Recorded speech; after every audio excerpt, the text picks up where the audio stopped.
Today on Locked On Rockies, we are getting closer and closer to opening day. How excited are fans for the Colorado Rockies this year, and how can they get back to being the talk of the town when it comes to baseball time? We discuss that and more on today's episode of Locked On Rockies.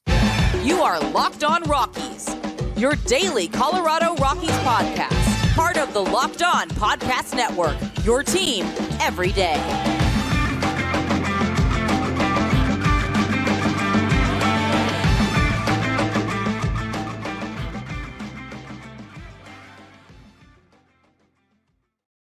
Rock on Rockies fans, welcome into the Locked On Rockies podcast for today, the 26th day of March in the year 2024. I'm your host of the Locked On Rockies podcast, Paul Holden, talking to a former host of the Locked On Rockies podcast. Jake Shapiro joins me today. We're going to dive into all sorts of Rockies baseball action. But before we do that, I want to thank you for making us your first listen of the day. And want to remind you that we're free and streaming on your favorite streaming services and on the Locked On Rockies YouTube channel, where your subscription is the easiest way to help the show grow.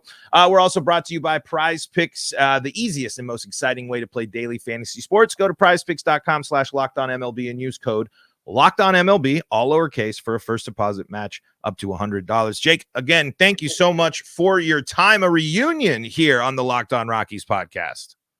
Yeah, happy to be back. As many people know in this space, I've hosted quite a few of Rockies podcasts in my time, and this one was certainly one of them. And it was a good era to be podcasting about the Rockies, unlike now. A little jealous as I've picked up the team mostly in the post-Arenado world, but lots of fun to be had, but lots of concerns about the team as well. We're going to dive into all things Rockies, and let's just start with the obvious, Jake, here. The classic question, what have you liked this spring? Have you seen some stuff? What do you feel is different about the team this year? What's your pulse with the Rockies right now? I mean, what is different about the team? I thought ESPN had it nailed today when they had the power rankings, preseason power rankings of the team, and they said, "What did they do this offseason?" They didn't do anything. They're rolling out essentially the same group. That was maybe the worst offense in Rockies history. It's a pitching staff that it continues to get worse from peaking in about 2017, 18, and a little bit into 19. And you've got two major injuries into that rotation, which are going to eat most of this year right now. And their bullpen, in my opinion, has only gotten worse since the middle of the year when they made some moves at the trade deadline. So I look at this team, and it's hard to even be hope springs eternal. Like spring training is around the corner. We're excited for baseball season to be back. I'm excited for MLB beginning. I'm excited to be watching baseball on my couch. I'm excited to honestly see this Diamondbacks team come Thursday to see if they can take the next step after such a wonderful postseason. But what I've seen from the Colorado Rockies in spring training, well, I could make the joke and say, well, they're not on TV. I haven't really seen much because they've joined the Avalanche and Nuggets on that. Or I could tell you that I think Nolan Jones, I had some question marks. I think a lot of people did. Was the rookie season just an aberration? Can he follow it up? He wasn't one of the highest rated prospects, but he certainly was, in my opinion, the best player in the ball club last year. I thought there were some stats within the stats, like some stuff, if you really dug in, that was like, I don't know where Nolan Jones is going. Maybe this is going to go downward. But to me, the spring he just had, it kind of proves that by rate, he was the best rookie in baseball last year, and it looks like he might be on pace for a really strong sophomore season, which I think is huge because right now, Paul, the Rockies do not have a star player. It's the first time in franchise history that they have not had a star player. Yeah, I mean, and I think another thing that's highlighted too when you bring up star player is the one brought in to be the star player. The question mark remains, will we see Chris Bryant play a full season? And I think that's what gets in the way when you do look at it. If you're not deep in the weeds, like for Rockies fans, this offseason is still frustrating. And then this weekend is frustrating, acquiring two more outfield utility players at the expense of a pitching prospect that honestly, in my opinion, had a ceiling that was yet to be discovered.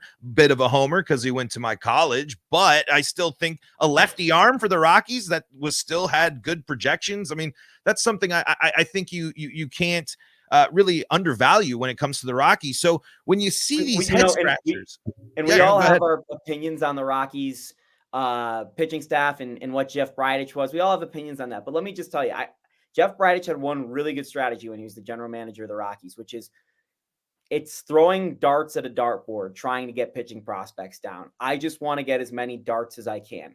I could not tell you if this pitching prospect is going to be good. I don't think anyone could tell you if this pitching prospect is going to be good. But what I can tell you is the Rockies have a ton of outfielders / first basemen on the roster, and getting two more who one has not been a plus hitter in 4 years and another who's a question mark just across the board. It doesn't make any sense, but this is the Colorado Rockies and nothing they do makes any sense. So I'm with you. I didn't like the moves, but I guess they felt like they needed some more veteran presence in the clubhouse, especially after the fact that they traded a lot of that away at the deadline last year. They were going to be a really, really young team entering opening day. What did you think of the team making those moves, though? I mean, they weren't flashy, but pretty eye-opening for the Rockies to move that many players at the deadline when you look back at so many years where they could have done the same thing and they didn't do it. I thought that might have it showed at least one departure from what they're used to, because come this trade deadline again, they could be facing a very similar situation, albeit with much trickier contracts, not so many vets. And I don't think the Angels are going to be really interested in all these Rockies veteran players again. But what did you think of the Rockies when they were making those moves at the deadline? Here's the big secret in baseball. Guys don't like being traded at the deadline. They don't like uprooting their life for 2 months and being away from their family potentially, or having to move their family and change schools. Like, they do not like getting traded midseason.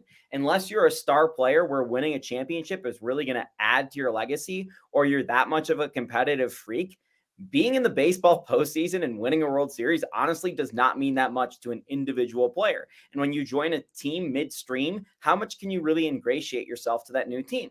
So the Rockies' strategy for a long, long time was not trading people at the deadline, because it proved to future free agents that they would hold true to what their guys wanted. You signed the contract, you wanted to be here. Unless you say to us, you want your way out, you want to go compete for someone else, we're out of it, we want to go compete somewhere else where they're going to be in the playoffs, we're not going to trade you. So for a long, long time, the Rockies would rather say, we're going to keep our reputation up to future free agents than trade for, a couple prospects that we don't know. Well, is that a proper explanation? I honestly don't know. I'm not a Major League Baseball player deciding his contract. I personally think it's a little BS. Like, I think that free agents are looking at to get the most dollars in maybe a destination city. They're not necessarily going to go, thinking back at it, they didn't trade Justin Morneau at that deadline. They did right by him. Like, no. So I loved that they did that. They need to get as many prospects as possible into the building, because right now their farm system is replete. Like, it is horrible. Their farm system is bad. And that's the big secret right now with this Rockies rebuild. That's not a rebuild that's going on, is they're about to lose 100 games for the second straight season, and they don't have a farm system to show for it. And so, I mean, the biggest question mark is going to be how much that they can get from these young guys, and out of the young Rockies that are up. And I know quotes for some of these guys when it really comes to young, but in terms of baseball experience, the big three of Jones, Tovar, and Doyle, I think that they provide at least some optimism. And if they all take steps, and including Montero as well, which he remains the biggest question mark out of those four, if they produce or take steps forward, I'd argue the Rockies avoid the 100 losses. I think that there is enough here that I think this Rockies offense has the potential to be better, because when last year is so weird when you think of the lineups the Rockies were trotting out at the first half of the season and through the trade deadline, with Mike Moustakas, CJ Cron, Randall Grichuk, Jerkson Profar played significant time for the Colorado Rockies last year. I think a lot of these guys offer potential upside to that offense, but this year there has to be some sort of prove it. There has to be some sort of exceeding of expectations for the Rockies to really regain any sort of relevance, at least in my opinion. There doesn't have to be anything, because nothing's changing. So there doesn't have to be anything. Like, let's be clear. Like, unless the ownership is changing, like, we're going to keep doing this. Like, this is insanity. Like, and it's going to continue to happen. So I don't think anything's changing anytime soon down at 20th and Blake. It is the best bar in the city of Denver. It's awesome. I love going there. I love watching baseball. I love some of the players that have worn purple uniforms. But it's really hard to get behind this organization because their idea of how they get to winning in people that say they don't care about winning, I don't agree with that. But people they just don't know how to get to the winning. They meddle the wrong ways in the winning. And they spend a lot of money too. Like they don't know how to put it on the field properly. And you talk about the lineup. I'm with you. This lineup is a little bit better. At the same time, their backup catchers, Jacob Stalling, was one of the worst hitters in baseball last year. Jake Cave was not a good hitter. Alan Trejo made the roster today, which is a horrible sign for what this roster is going to look like in terms of their batting lineup. So on paper, yeah, their lineup does look a little bit better. Let's see how that plays out 4 weeks into the season when Chris Bryant is inevitably hurt. And you say, can Chris Bryant play a full season? I have confidence that Chris Bryant can play 120 games still. That's not 160, but I promise you he will go on the IL at some point throughout the course of the season. The thing you didn't mention is this pitching staff is a lot worse than it was last year. A lot worse. Austin Gomber, what was his whip in spring training? Whip in spring training was like a 3.5. And I know he only threw like 8 innings. He's your third starter. Austin Gomber is your third starter. The Rockies are screwed. Like, they have no pitching. And Kyle Freeland, I'm really psyched that his velocity's back up. I'm a big Kyle Freeland guy. Big Kyle Freeland fan. Hope he figures it out. And I thought he was one of the best. He was on track to kind of, with John Gray and Herman Marquez, to be which one of these 3 guys is going to end up as the best pitcher in Rockies history. And I think Kyle can still get there if he puts together a strong second half of his career. But he needed to regain the fastball velocity, and it is back, that fastball velocity. Can he continue to work on his changeup? That's been the question with Kyle Freeland since he was in AA, AAA. And can he get outs? Well, the problem with Kyle is he's going to need to eat a lot of innings this year. Does that really affect his ERA? Does that affect, how many games the Rockies win when Kyle's on the mound? Because the bullpen's going to be taxed from all these other guys. Like, they can't just go to the bullpen whenever Kyle's in trouble in the 6th inning, because Kyle is kind of more of a 5 and dive guy, or a 6 if he's having a great start. There was a little era there where Kyle was getting a quality start every time he was out there. I just don't think we exist in that era of baseball that Kyle Freeland came up in anymore. Right. So, I've got a lot of questions about their rotation. I think they have answered some questions about their lineup. I don't love their answers. And, you talked about Brenton Doyle taking a step forward. Brenton Doyle's the best defensive center fielder they've ever had. Arguably, maybe the best all-around center fielder they've ever had. The dude hits 210 if you're lucky. So that's not helping your lineup either. Their whole lineup is essentially what remains of Chris Bryant. Can Tovar take a step? What is Nolan Jones going to look like in year 2? And can Brendan Rodgers stay healthy for the whole season? Because if he does, he's a decent bat. And Ryan McMahon is an MLB player. Like, you have 6 capable MLB bats in your lineup, and then some questions. Yeah, and one of those questions is Montero, and you sent me a very interesting text when we were setting this up, and I want to dive into that. We're going to get to that here in segment number 2 of today's episode of Locked On Rockies. Before we do that, though, got to tell you about some of the folks that help makes this show possible, and that includes PrizePicks. PrizePicks is the largest daily fantasy sports platform in North America. They're the easiest and most exciting way to play daily fantasy sports. It's just you against the numbers. Instead of battling thousands of other players, including pros and sharks, you pick more or less than on 2 to 6 player stat projections and watch the winnings roll in. Maybe you're looking at the Nuggets. It could be Jamal Murray threes. It could be Jokic rebounds, and you pick the more than, less than, and you can see the money roll in. And now you can win up to 100 times your money on PrizePicks with as little as 4 correct picks. You can turn $10 into $1,000 with NBA, NHL, and college basketball entries today on PrizePicks, America's #1 fantasy sportsbook app. You can check it out at PrizePicks on the app, and you can see it at the code Locked On MLB, all lowercase, when you type that code in on the PrizePicks app, and you can get a deposit match up to $100. And that is $100 on your first deposit when you use code Locked On MLB on the PrizePicks app. Pick more, pick less. It's that easy. We are back here on the Locked On Rockies podcast, joined by Jake Shapiro, who has been a busy guy. Big weekend for your Buffs. I mean, if there's one thing that people who follow you know that you care more about than the entire world, it is anything Buffs related. Just give me, I know it's not that, but I mean, take me into March just a little bit. Yeah, so like right now I'm primarily on the Nuggets beat for Denver sports, and when I left my old position and I was covering the Rockies a lot more, one of the things I knew is I was going to be covering pro sports more, like the Nuggets, and I would be moving away from the Buffs. A year later, the Buffs hired Deion Sanders, and the women's basketball program ends up being the best they've ever been, except maybe a couple of years from Seal Berry. And the men's basketball team had the number one recruit in the country this year. So I've gone back to being all CU all the time, which is just hilarious. And all the while I'm covering the reigning NBA champions. So I'm like watching I'm literally, this is me on Sunday. I'm in Indianapolis. I just finished covering the CU men's basketball team lost to Marquette. Hell of a game. And I'm sitting in the Indiana Fever's gym watching CU, the women's basketball team, on my computer to see if they're going to get through to play Caitlin Clark, which, by the way, Caitlin Clark's going to be practicing in the same spot I'm typing in a couple months because that's where she's going to be playing in the WNBA. And on my phone, I've got the Nuggets game, and I'm still writing up my story about the men's basketball team. So I'm not the most up to date on what's going on in Rocky spring training because there's a lot going on in basketball right now.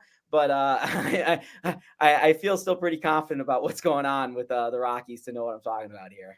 Well, we had to bring you on for the reunion as well, but I wanted to do that because is there a path to relevance for the Rockies at all this year? I mean, Nuggets, looking great. Avs looking great. Buffs, like you said, it's going to be now another year of Deion leading into another college football season. Is there any path for the Rockies to crack relevancy this year even just in Denver itself? Well, they'll have people will go to the games. We know that. I'm talking actual buzz. I mean, it is producers at Denver Sports are going to put the Rockies on the rundown in segment 1A, not 3C, of Rockies recap.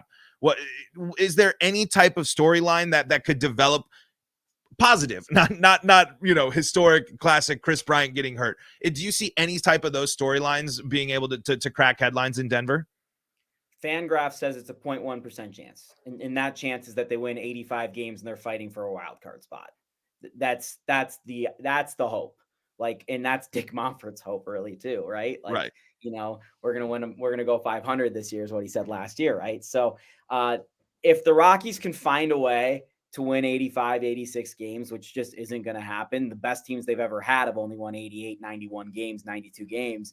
If they can find their way there is no better place, or you could make the case that besides Broncos, which just rule this town, the second biggest team in this city is the Rockies when they're hot in the fall and in the late summer. So if the Rockies can find a way to be fighting with the reigning World Series, participants, the Diamondbacks, into the fall for like a last wild card spot, I think that would draw a lot of people's attention.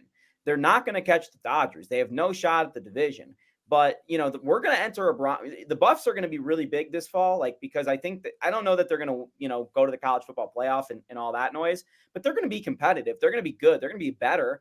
And, they've got the most charismatic coach in NCAA football, maybe the most famous one now that Nick Saban's retired too. So that's going to be the biggest story of the fall in Denver sports, because we'll be past all the Nuggets and Avs stuff by then.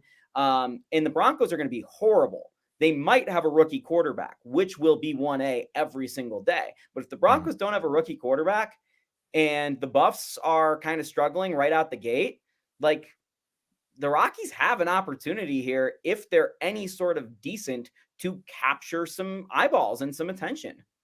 And I think it's an important moment to do that, no matter what. At least convince people that their vision is paying out. I mean, it has to work, and it has to, like you said, and the Rockies have a really tough schedule to start. There's a lot stacked against the Rockies this year, but I as the big Rocky homer I am, I would love to see that, because I think you nail it. The Rockies have an ability to take over the town like few teams in the area do. I mean, people love the Nuggets and the Avs, especially right now, but the feeling of Rocktober is one that, like, I'll still never forget. Like, I don't know other time in my school history have teachers shut down class and let us watch playoff sports in the middle of class. And that only has happened when the Rockies are relevant. I wanted to get to this fun topic, because you sent this to me.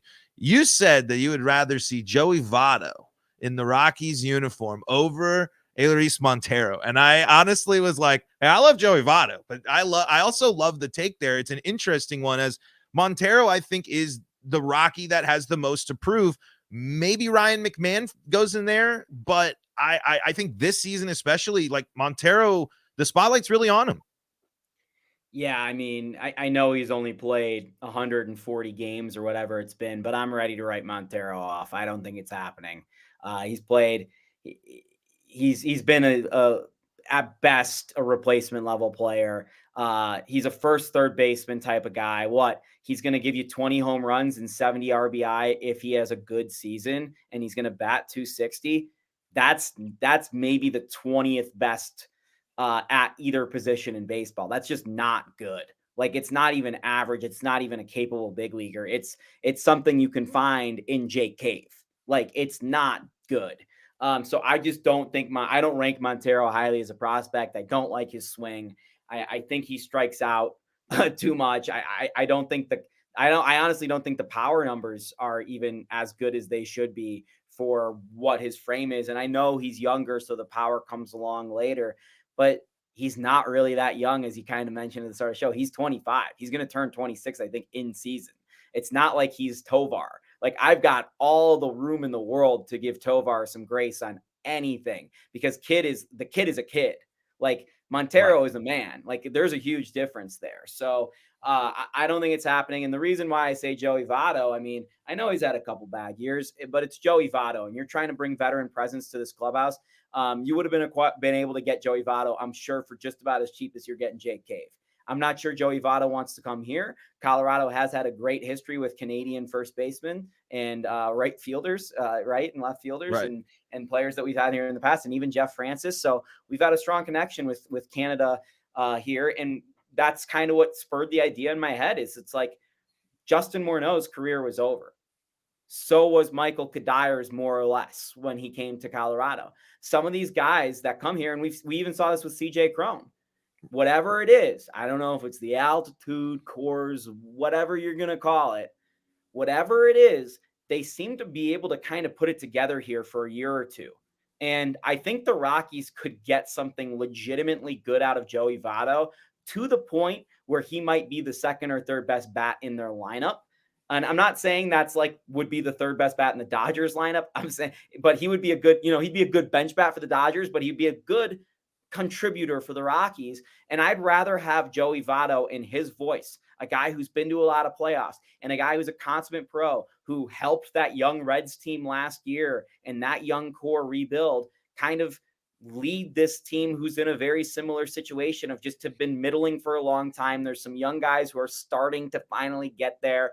And I think his voice could kind of be important in this clubhouse, because you look around that clubhouse and there are some guys who have been there and done that, like like a Kyle Freeland or a Chris Bryant, but none of them have quite the veteran cachet of a Joey. I mean, this is a former MVP. It's a different level.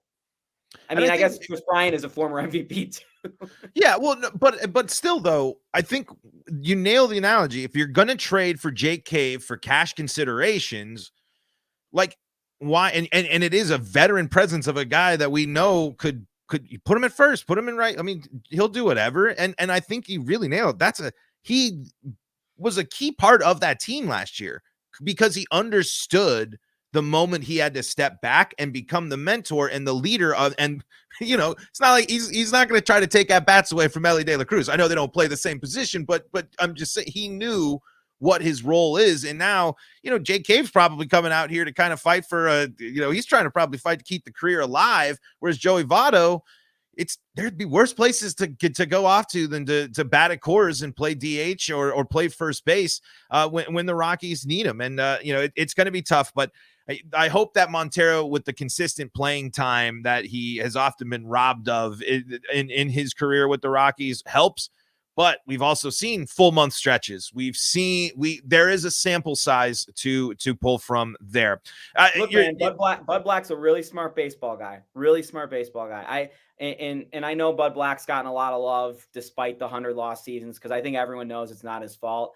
as someone who's been around him, I'm always thoroughly impressed with what Buddy brings and how he communicates with his players. I'm also, I used to be one of those guys that's like, especially when Ryan was coming up, I was like, well, why isn't Ryan getting more at bats instead of, XYZ, these scrub utility infielders? Like, just put Ryan at second base and let him play or whatever. But what I'll tell you is sometimes I don't know anything about Montero. I just can speak from past knowledge. Sometimes there's a reason, and sometimes Bud Black can see something of why a guy isn't playing. And sometimes it's actually good, even if they're a young player. You might be saying, well, they've got nothing to lose. They might as well throw him out there. Yeah, well, sometimes with a young player, you throw them out there and they lose all their confidence because they can't hit. So maybe it's sometimes better to come along slow. I'm not saying they're in the right for the way they've treated Montero or other young players, because I have been as frustrated as anyone in the past that why isn't Kyle Parker playing more? But there was a reason that Kyle Parker wasn't playing more, it turns out. Yeah, and that's a good segue, because interesting news surrounding Bud Black. We're going to talk about that to wind down the show, and then I'm going to get just your final predictions here, Jake, as this will relate to who we got to talk about next. We'll do that coming up here in segment number 3. Before we do that, though, got to tell you about FanDuel. FanDuel is America's #1 sportsbook, and they want you to say goodbye to busted brackets, because FanDuel lets you bet on every game of the tourney. You can also bet on the NBA, the NHL. You can get in on the futures for baseball just ahead of opening day. Whether you're betting on a big upset or a 1 seed, it's time to go dancing on America's #1 sportsbook. Right now, new customers get $200 in bonus bets if your first $5 bet wins. That's $200 to use on point spreads, money lines. You can even pick who's going to win it all. Just visit FanDuel.com/lockedon. That's FanDuel.com/lockedon to bet on college hoops until they cut down the nets.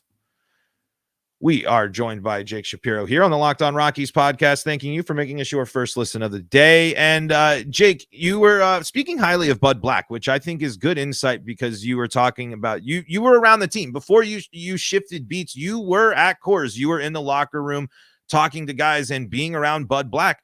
Is Bud Black, there talks of contract extensions after this year, is Bud Black the right guy to lead a new generation of Rockies? Is he the guy to stick with as the Rockies continue to try to figure this out? Rockies lack pitching prospects. They need to develop pitching. There are very few people in baseball that develop pitching better than Bud Black. We saw what happened when Bud Black was given a wealth of pitchers from 2015 to 2018. Really, the only one that failed that I can remember off the top of my head was Jeff Hoffman. Everybody else was awesome. Even if it took them till after they were Rockies. Tyler Anderson, right? Tyler Anderson was like, Bud loved Tyler Anderson. There's Kyle Freeland, there's Herman Marquez, John Gray, Antonio Senzatella. There was even Tyler Chatwood, who kind of figured it out as a Rocky and never did before. It wasn't awesome. There's Chad Bettis. Like, they had so many good pitchers. Almost, if you were to list the 25 best pitchers in Rockies history, I think like 19 or 18 of them might have played for Bud Black. So if the Rockies are ever going to be truly competitive and fight for an NL West, like the single year that they did, it needs to be pitching. And it was pitching in that year. And Bud Black, again, is the guy that can take you there with a pitching staff. I think they do need more pitching prospects. I don't think he's got a lot to work with right now. I've never been an Austin Gomber guy, so I don't blame Bud for that one. There is some unequivocal talents that he kind of messed up. I hated how Carlos Estevez was treated. I thought they kind of messed that one up. I thought they messed up with the NC Almonte as well, but they still developed the talent there. It happened at the wrong time in the wrong place. Right. It situationally didn't work out for the Rockies. So, and you can look at the bullpens in that era and say, well, the bullpen sucked. It's honestly the white whale for the Rockies. Everyone will say they've never developed a great catcher. They've never developed a great center fielder, which is true. This is the first time they've had a Gold Glover in center fielder. They still have never had a Gold Glove catcher. Really, in my mind, the white whale for the Rockies, especially within the last 15 years, is they've developed a single good reliever, and it was Scott Oberg. They have not had a single internal developed reliever. And honestly, that's what cost them in their last window, is they had to go out and expend exorbitantly for all these relievers. And it's not like Bud Black could really change the mechanics or the demeanor of a Wade Davis who had been in baseball for 6 or 7 years, or Jake McGee, or vice versa. Whereas these younger guys, he could get his hands on. So I think that's what really cost them. So I like Bud Black into the future. I understand if it doesn't work out. My answer to anyone who wants him fired is, how are the Rockies going to do better? Who wants to come here and take this job with the talent on the roster, knowing they're going to lose 100 games? Bud Black's one of the most respected people in baseball. I'm not going to say he's the best manager. I don't know if he's even in the top 5 or top 10, but I can tell you he's probably the best manager given the certain circumstances that the Rockies can get. Yeah, again, it's my whole thing when I've come down on the Bud Black thing is what does replacing him look like, and how much are you willing to really mix that up? I mean, with the Rockies being loyal is something that they're incredibly known for, and so I can't imagine they would go and get a Skip Schumacher or something like that, as someone out of the box like that to change how this Rockies team is run. So I really don't. I think Bud Black is a little bit loyal to a T sometimes, but again, I don't think he is necessarily the problem. I think when you're looking at it goes deeper than that. Jake, we are out of time here, but our friends at FanDuel, you mentioned this at the top, so I'm gonna bring it back home here. Our friends at FanDuel have the Rockies win total at 59.5. You're taking the under then? You're saying 100 losses again? I said with my friends a long time ago, I said, I don't think the Rockies will ever lose. I think the Rockies will win 60 games in every single season, because I think Coors Field, the variance going away and home, I think it means that they'll win 60 games every single year for their history at least. They proved me wrong last year. And it's because their roster is so bad right now that the Oakland A's, who are actively trying to destroy their roster and move, have a better roster according to some baseball experts.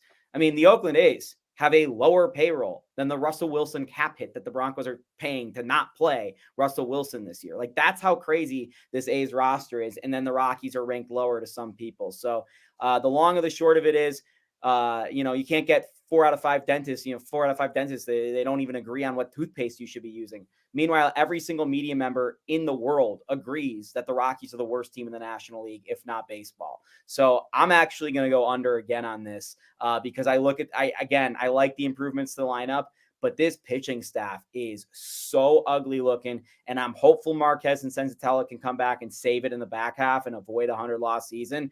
But there is no guarantee from 2 guys coming back from major surgeries. And honestly, 2 guys coming back from major surgeries that are a little bit older. Like, they're not as young as we all think they are. Well, and Senza coming back from tearing his ACL into Tommy John. And, so that's a whole added thing there. Jake, thank you so much for the time. Where can people go to stay up to date with what you do and all your work? Yeah, at Shapalicious, if you want to shoot me a follow on Twitter. More importantly, please just support my work on denversports.com. If you're a Rockies fan, and I'm sure if you've listened to me talk about the Rockies for 35 minutes that you're into this, if you're a Rockies fan and you're like, well, I wish the Denver media covered the Rockies more, every time I write about the Rockies on denversports.com, just click it, read it, just try to support it. And it'll prove to my bosses and our higher ups that people like me and you, the listener, and you, Paul, are really into baseball still, and that it's worth, the time and care, because I would love to be able to talk about more baseball. The problem is between the team itself and the town having other places to be interested in right now, the Rockies are somewhat irrelevant. Yeah. And an honest look at the Rockies there, Jake. We really appreciate the time. And folks, you can find us free and streaming on your favorite streaming services. You find us on the Locked On Rockies podcast on YouTube. And folks, until next time, this is Paul Holden saying so long from the Locked On Rockies podcast.